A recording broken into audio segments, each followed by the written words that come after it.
Bismillahirrahmanirrahim. Salatu wassalamu ala Rasulillah sallallahu alaihi wasallam. I would like to say that there are those who put themselves for the service of a deen, for the service of Allah subhanahu wa ta'ala. And there are those who put the deen for the service of themselves.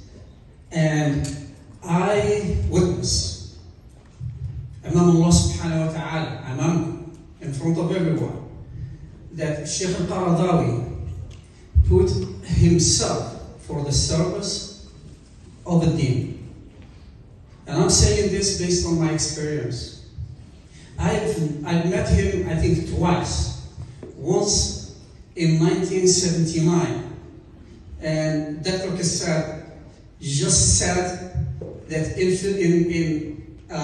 Indiana, and it was in Indiana, in the convention of MSN, not Islam. Before Islam was created, there was MSN. And at the time, the conventions were not in the hotels. At the time, the conventions were in universities, on the campuses. We used to take the whole dorms and the place of conferences, the classrooms, so that we can really have a convention. At the time, Shaikh Al Qaradawi, rahmatullah alayh, Muhammad Qutb,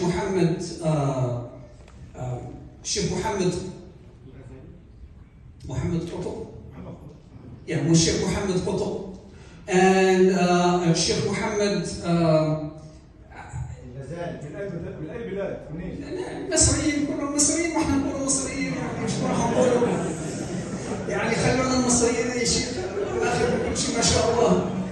But all those, there was a lot of scholars. They came to conventions, and Shaikh Qaradawi, I remember, he made a fatwa, and that fatwa circulated among a lot of people. And I was not in the meeting, so I called him almost at 12 o'clock midnight. And he woke up, he picked up the phone, and he answered me. And he told me, what is this? I asked him, I heard that you made the fatwa such and such.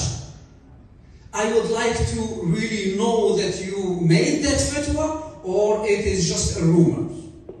And he said, yes, I made that fatwa. And it is because of this and that. And he explained to me, he kept explaining to me for almost 7 minutes, talking to me on the phone, explaining to me why. At the time I was, I think, 22, 23 years old, or 24 years old maximum. And I was impressed by the way he really replied to me. At the time, we did not have that, sense of, oh, he is a alim, don't ask him. We just go and ask. In one of those conventions also, he sat there, and one of the brothers, he saw one of the girls that he liked. And there and then, he decided to have Shaikh Qaradawi make the Quran. And he did it for him. And he asked him, did you know her? He said, I saw her before. Did you ask her parents? He said, their parents are here. And he just made the Quran, and I still have the pictures of that nikah. So when we see people like that, it is not something that it comes once, it comes every day. We take our people, our ulama, we take them for granted until they pass away. The second time it was in Algeria. At the time it was in 1989.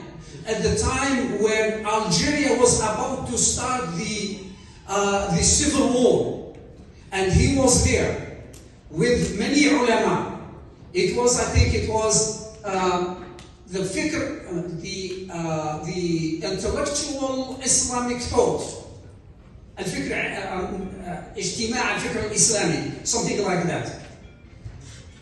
And they sat with the groups of the Muslim scholars or the Muslim leaders who were leading the opposition, and those who were leading the Muslim the Muslim movement, and they asked those who were leading the opposition to the government, and they told them, why don't you just calm down? It is not the time.